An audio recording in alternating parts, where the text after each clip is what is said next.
Hello, we're live. My name is Mal from Cane Bean Studio.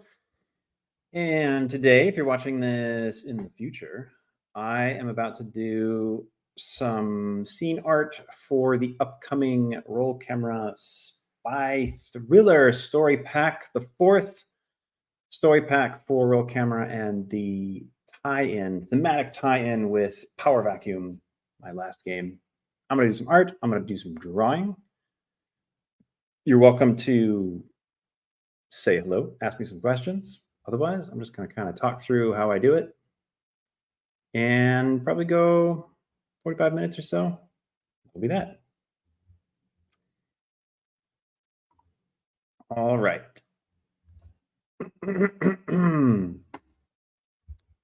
So, as usual, I use Procreate to do my work. Now, what I've done here already is the 1, 2, 3, 4, 5, 6, 7, 8, 9, 10 sketches for the scenes that'll be in the scene cards that'll be in the story pack. There's going to be 5 green dramatic ones. It is a spy thriller after all. It's very dramatic. 2 comedy scenes and 3 violent scenes. So I usually just copy the sketch part directly over. And I create another document. As you can see here, this was for the cover image. He's this little guy still right there. Look, there he is. Same guy. First thing I'm going to do is check that I have the right. So I have different brush packs for all my projects. I'm going to make sure that I have the outlines the right size because I have often gotten this wrong. So I'd like to just double check. Yeah, it looks right. And now we can go ahead and paste in the sketch. Bring that down, and we're just going to trace over it with a little line.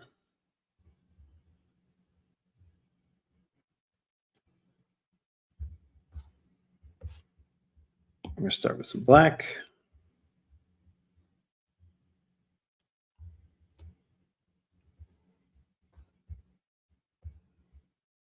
It still feels a bit small, but maybe not.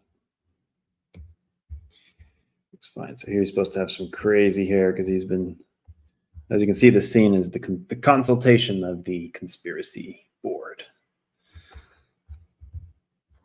Who is Mr. X? We don't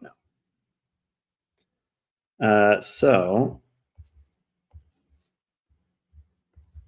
kind of the crazy hair. Ooh.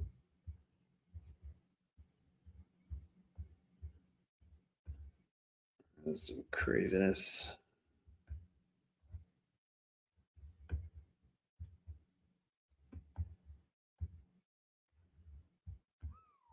So obviously he's got some crazy theory going, and it's causing his or her hair to go a little wild.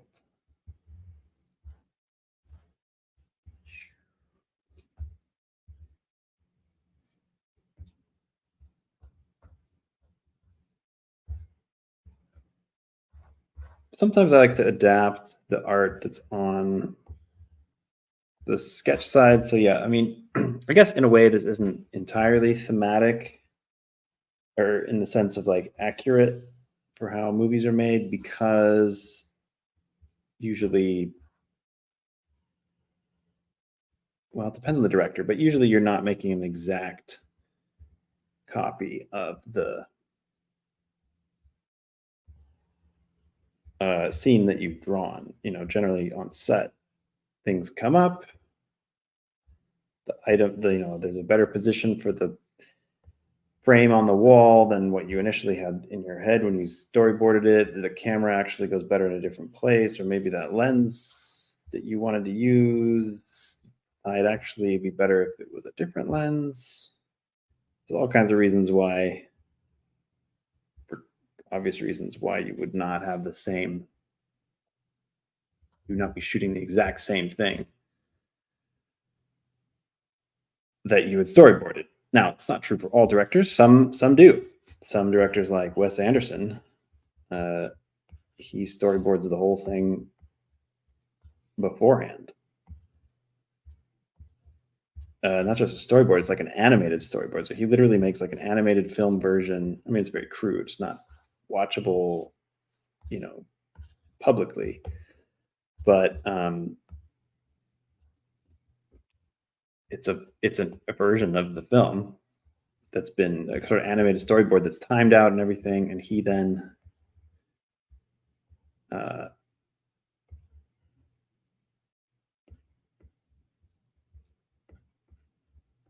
just when he's on set, just gives everybody a copy of that animated film or the animated film version of his movie on an iPad. And everybody, when they want to see what the scene's been supposed to look like he has it already done, and it's all completely timed out. It's done. The movie's already done. So he's already finished it in animated form, and then the part of actually making it, like shooting it, is almost a afterthought. Not an afterthought, but it's sort of like the last stage of the process. There's no improvising anything at that point. But usually it's pretty similar to what you've been doing. And plus it's useful for me to not have to do all the art and all the cards in two completely different ways. So I like to use the sketch art that I've put together. Or sorry, I just like to use the sketch art. I do the sketch art first, and then I kind of outline it with these. I do the art for the flipped cinematic side on top of it. And that helps me quite a bit in my process. Because weirdly, this part of it I can kind of do without thinking too much. I can talk to you, explain what I'm doing. Whereas when I'm doing the sketch side, I'm actually, it's a different creative part of the process somehow, and I have a much harder time turning my brain off. I must just use a different part of the brain, because here I'm kind of tracing. I mean, there is some, as you can see, I'm still doing some creative kind of interpretation of it, but it is, the composition has been done. The idea of the piece is finished, and I'm sort of just putting in the finishing touches, like Wes Anderson. I'm the Wes Anderson of board game artists.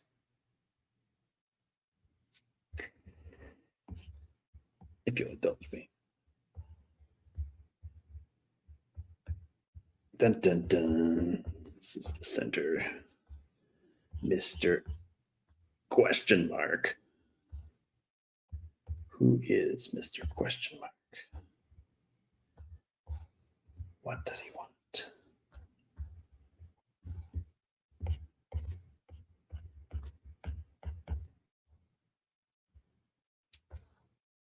Trick here is getting the strings. I think technically they have them attached to little pins, which I did do initially, but I thought they were a bit too noisy.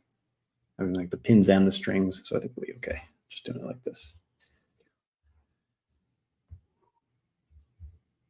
It's been a long time since I've done roll camera scene art, actually. The last one was the Murder Mystery.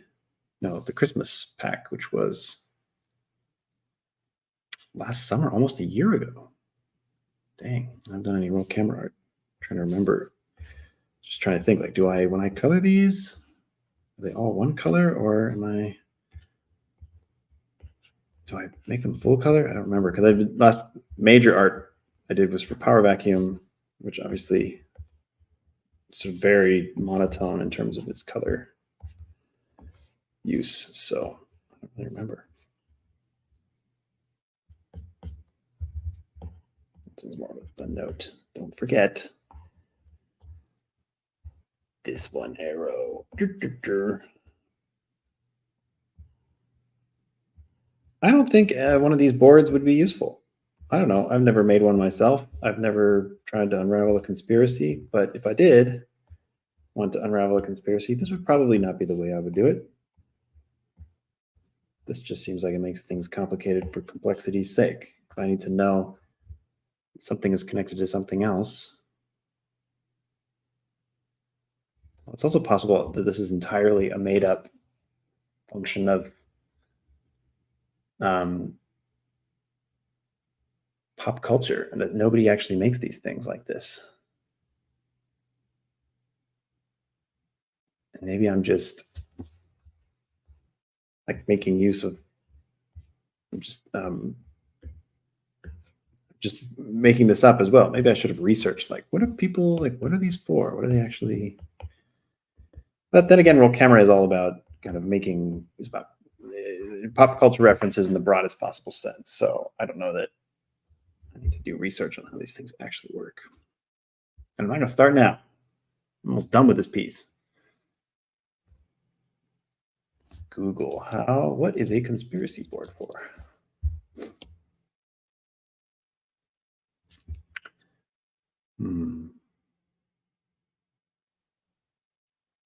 Okay, so now the color, it's a green scene. So what we do is we had a green background. Oops. So referencing some other layer there. Now, as you can see from this sketch, I've kind of got some top light coming down. So that was what I was going to try to replicate here. And usually before I go and color all the lines, I like to do the lighting in the background. I mean, I kind of do them in all different orders, so I don't know that it matters especially, but that's how we're going to do it. Now, I like to see how this is going to look. So this is the closest I can get to painting. It's not particularly painterly, but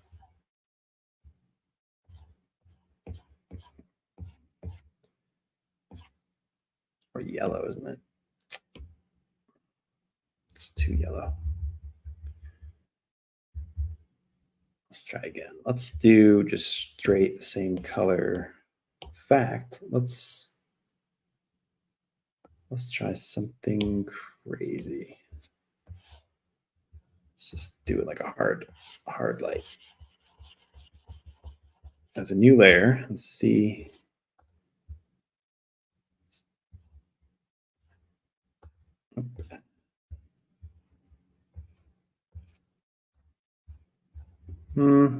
Should kind of be here.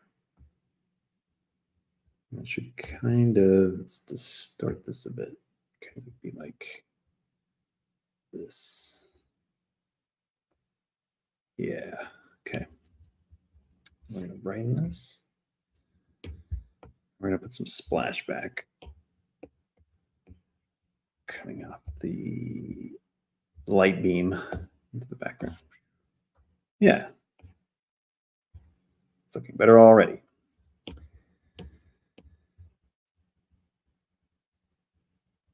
All right, and now we need to think about the color. So I like to reference this layer, create a new one. We'll do some grays in here, but I like to keep a little tint of the base color just to make sure that the whole thing has a kind of color unity, because this will look gray with compared in the context of this image with the green around it. It looks like a gray, right? That part looks green and that part looks gray, even though it's actually quite green, as you can see here. It's pretty good green. And the background of the corkboard is usually like a pale, like a brown? Let's try with this yellow. It'll kind of give it a sickly look. Ugh. It's pretty good. Because we want the white. We don't want it to be too white because we want the white of these papers that are on here to pop. So this is fine. Fill in the holes.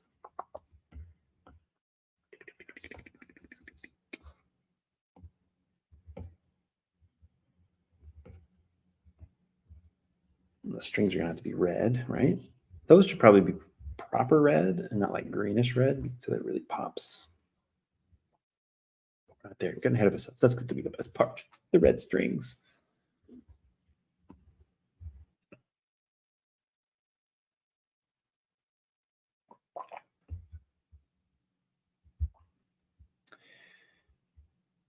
maybe what I like to often do is give the hair and the bean body colors, because in roll camera they're literally all just random. So like in every scene I just pick almost a random color for who the bean is, but I like to tie the colors somewhat to the colors that are in the scene.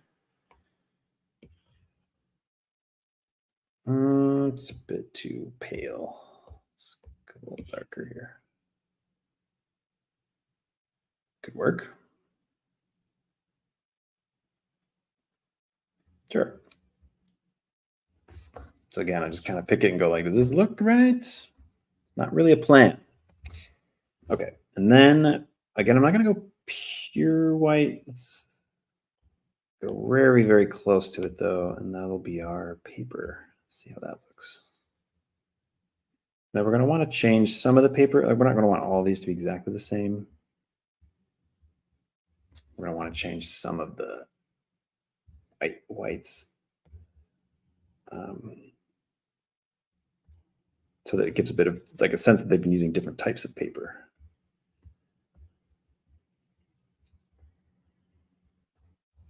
Yeah, I think that'll.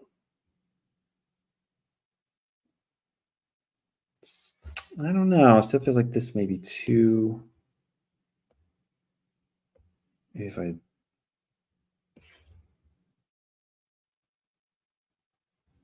Oh, it's hard to say. And that's not looking good at all. Oh my gosh. It's a disaster. That's too dark. All right. You know what? Let's do? Let's go pure white with these, because that light's going to go on top of it and it's going to color it anyway. So let's see how this looks. The pure white might be okay.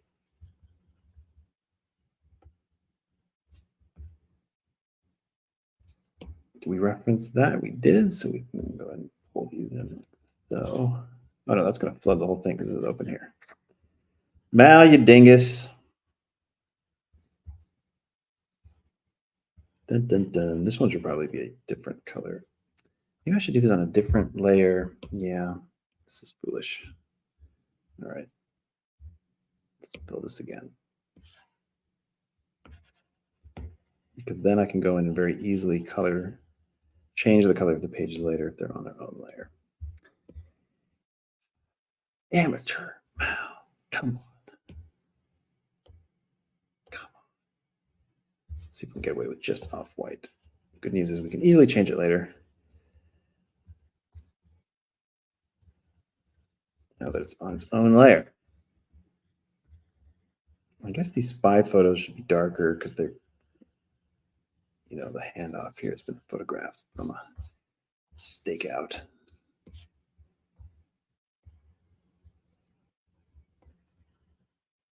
If anyone has a favorite spy movie. We just started watching, sorry, we just finished watching The Night Manager. It's just a recent BBC, well, recent, quite some time ago, but I mean, Tom Hiddleston is in it. He's recent. He's a recent human. Considering the book is from the 70s, it's a John Le Carre spy novel adapted into a BBC miniseries. Tom Hiddleston and what's his name? The guy who plays House. And it's great. It starts off kind of cheesy.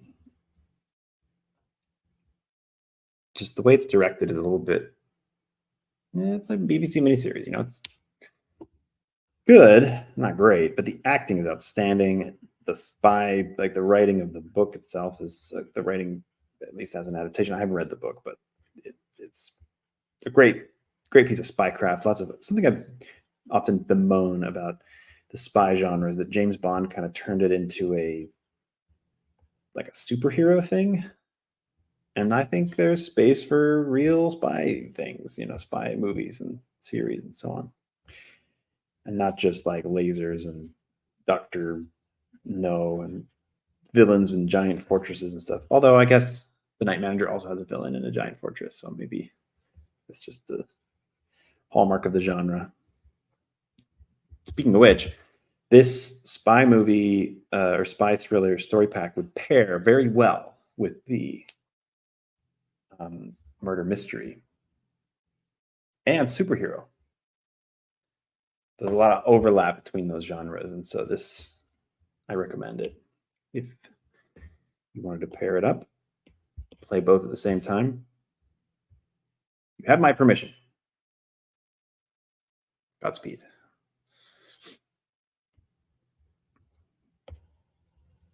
All right, now we're gonna see. We're gonna lighten up some of these so that it looks like there's a different. This might take me longer than your typical scene, just because of the detail here. I want some of this to look like different kinds of paper. Let's do one that's a bit more yellow. Maybe darker even. Is that gonna play? Not great, is it?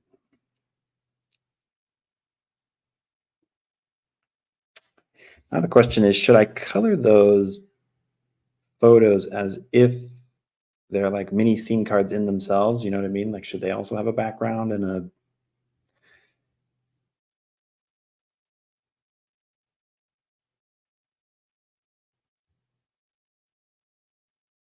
I don't know.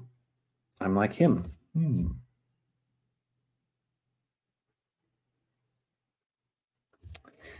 Let's just keep going with these and see if we can find something here. That kind of works, actually. A bit darker. The arrow is dark.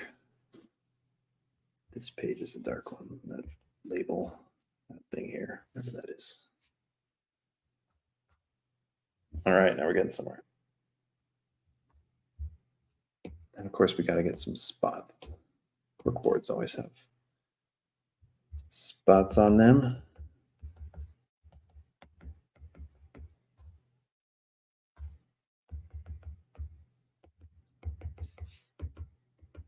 I don't know. Did you just draw these question marks directly onto the cork? You just Sharpie these. You can't use this cork board again for anything else. These already... It's like, oh crap! These aren't erasable. That's a Sharpie. Oh well. I've only got one conspiracy left in me anyway.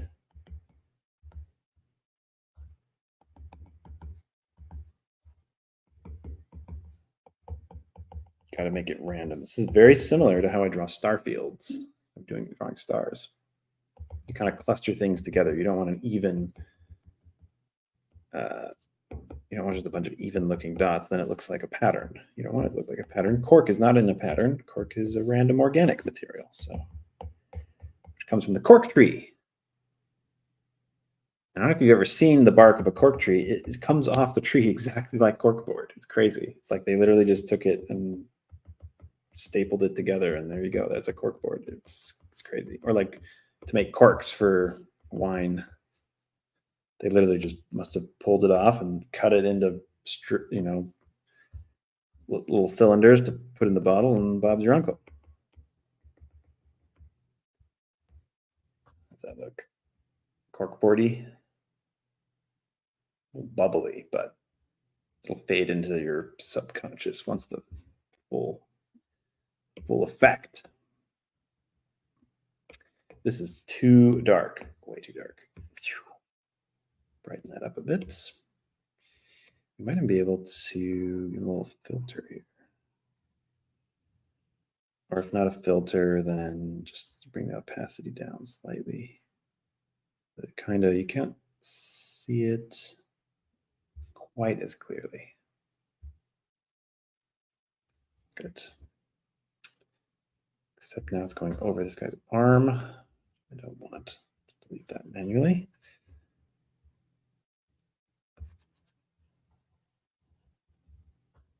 All right. Looks okay. I know what's missing is the dark. So again, it's been a while since I've done one of these. I forgot, but I always have a vignette usually around a darker vignette. That's what's needed here to really sell that it's yeah, okay. We're getting somewhere. All right, next I like to do the lines. So alpha layer, which means I can paint, see, and it will only paint on the lines, which is very useful. And first go big, wait, oops, this needs to be dark. A darker version of that same color. So I always take the color of whatever the object or the thing, like this hair. So the color of the hair lines are going to be like a darker version of that. Pretty simple. The eyes and eyebrows, however, are always this middle gray. It's just tradition. It wasn't really planned for roll camera. It just sort of came out this way. See that? That's going to bother me. Go there, here, and there. No one will ever notice that. I'm glad that I fixed it. And then here we need a darker version of that. Coming in there.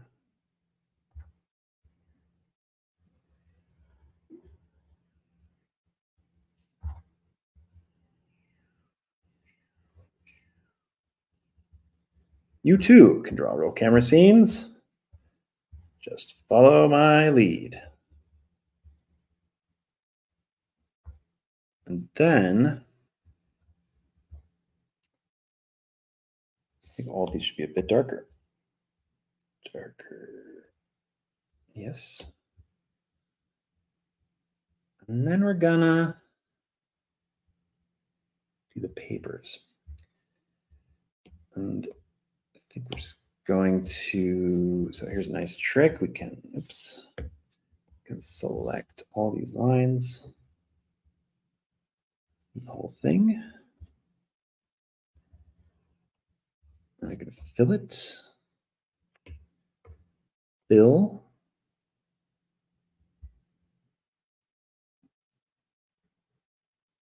The two faded,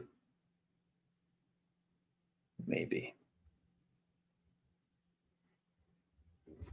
Maybe not. Oh, it's tough, this one. That is tough. All right, let's do it again. Select, darken it a hair.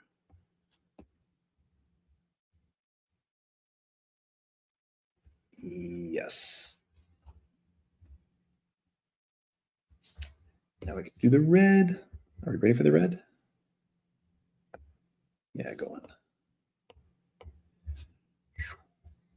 There we go. Look how well this contrasts with the rest of the greens. Oh, oops.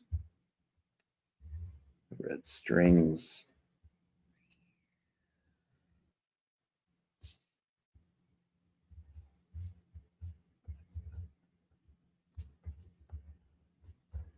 Oh, heck yeah. That is a conspiracy board.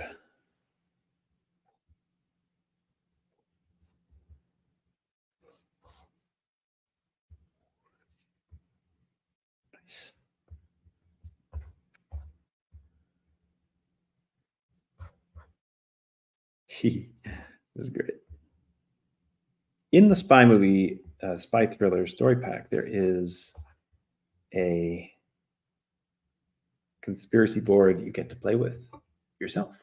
It comes with a conspiracy board because you see, you are paranoid that your crew is going to leak the secrets of your incredible movie's twist ending to your rivals in different film productions. And so you are tracking how much information they have through a conspiracy board, much like this one.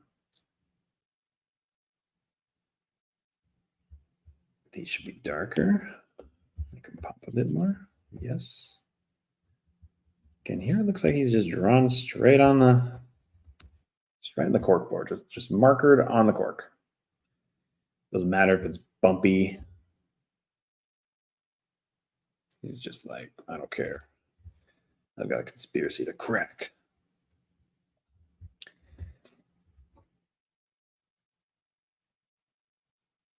I'm even wearing the same color as the guy, so I'm doing the exact same thing.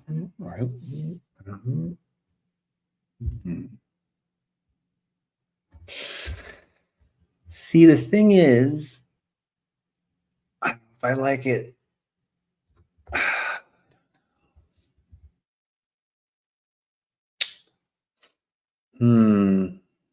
Something weird about it. Let's put in the light lines and the shadows. Let's go that far. Let's see what it is. I don't know what it is. Something about this. The red pops too much. And the pages are too pale. But if I make them darker, that'll work either. Okay. So here's what I do for highlights. I go in, I basically do the opposite with the shadows. I take the base color again, I jack it up to brightness, and I might even go even brighter with this one.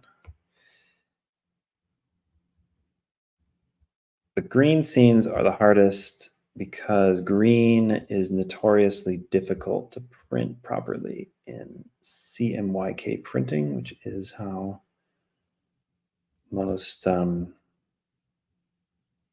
it's how all mass printing is done in the cyan, magenta, yellow, and black color format. And for some reason, the cyans tend to get lost. And so even on the screen, you can see it's a bit more pale than it will be in the final version. Usually, once it gets into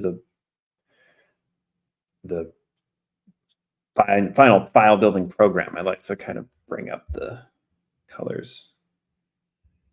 Could even do that now, but I like to do it later as well. Actually, yeah, I mean, this guy, see, it's already not too. Bring this up a bit more. I don't know if that made any difference. All right, so we got light coming from there. We've got light coming from above, right? So then the hair, gotta have his hair highlights shining.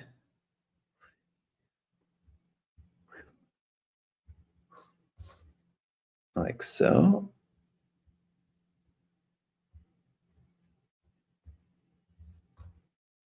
Looks pretty good. And then the corkboard. So it's the same thing. Jack it up. We're going to assume that the light just reflects off the whole. Ooh, that needs to be whiter. Don't get much whiter than that. All right, let's just do it. We want to sell the effect. So it's the top one because, of course, the light's coming and hitting the top, and then it's this top one here as well. It's hitting the rim.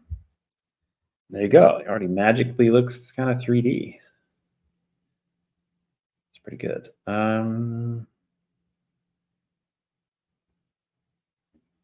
right, let's do shadow. See how we do. I'm still not convinced. As you bring this down to about 30. Middle gray. A little bit bigger here. And we could do this the opposite way. Normally, I like to just draw the shadows in, but maybe this time we just fill it in and erase. That's sometimes useful as well. Like this. So it's just a rim of light. That may work. Let's find out. It might be redundant with the highlight lines, but it does look pretty good though. This way. Oops. What are you doing? Erase. Oh yeah, right, because we filled it in our erasing.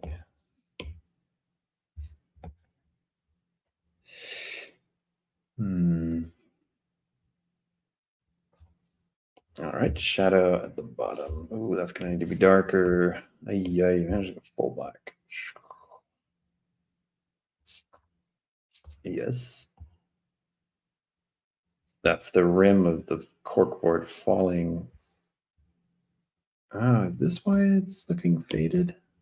Just because of that thing? It is, isn't it? Maybe this should just go above everything. Oh, that looks a bit worse. Hmm.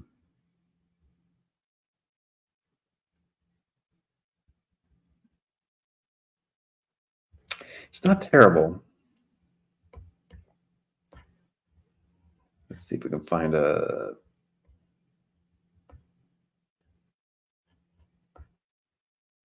filter that maybe overlay, soft light, hard light. They all kind of look the same, don't they? It's nothing really useful. All right, let's do that. Then you get a hint of it. Still too strong, huh? Yeah. Maybe we can even narrow it a bit. Oh, but I erased it here.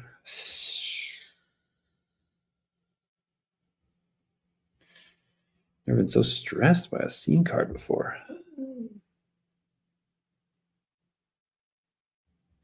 See, here you can see this is where I deleted it, right?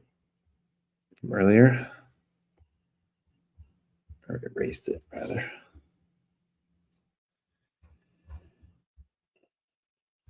Let's try it in a bit. But then you can't. All right, I gotta get this color, and then I can redraw. Where was it? Around 29?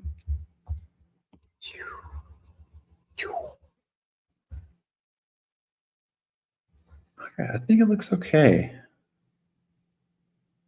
I'm liking it. All right, now his hair needs some shadow. We'll do this in the middle because it'll play. Here you can see, oh, that's not going to play on his head though.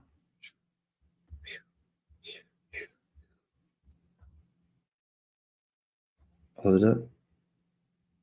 Makes sense. Necessary. If I do this, that's 2 layers of shadow, which I don't usually do. Yeah, that doesn't look good. Okay, his hair doesn't need it on his body, but it can go here.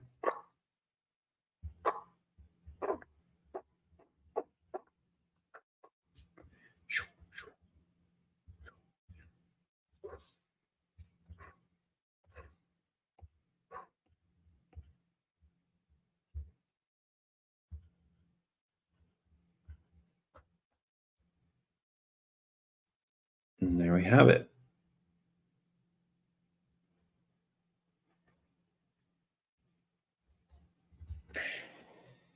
Finished scene card, 40 minutes.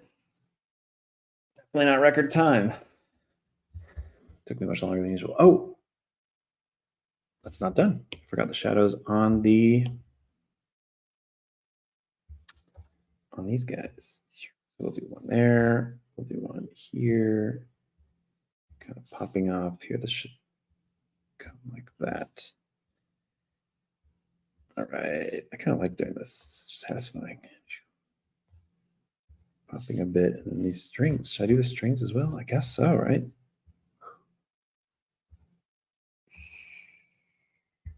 That.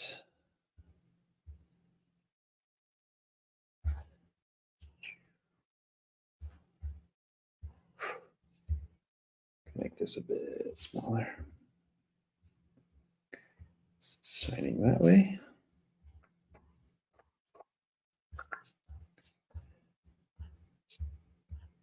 That there. Mirror. With Mr. Mysterious. Should I give them shadows too? I guess, right? This guy, who's this guy? Ooh, just in the wrong place at the wrong time.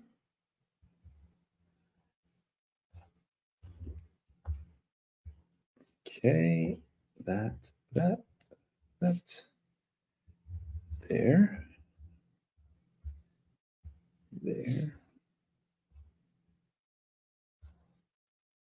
Here, it's going this way. Yeah, it's gonna make everything pop off much nicer.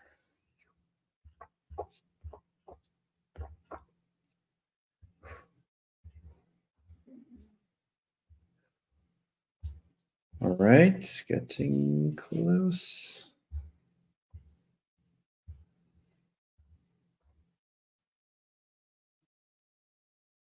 That's great. Looks way better.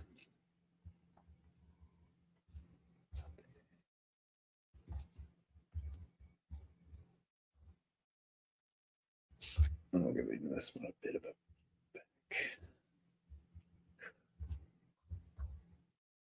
On this any? Ta-da! Now I usually bring it into Photoshop. I give it a little bit of a lens filter, and I add some noise. Give it a cinematic, like 35 millimeter print look, which helps a lot when it gets on the back of the scene card. But there's the final art for this one scene. Conspiracy board.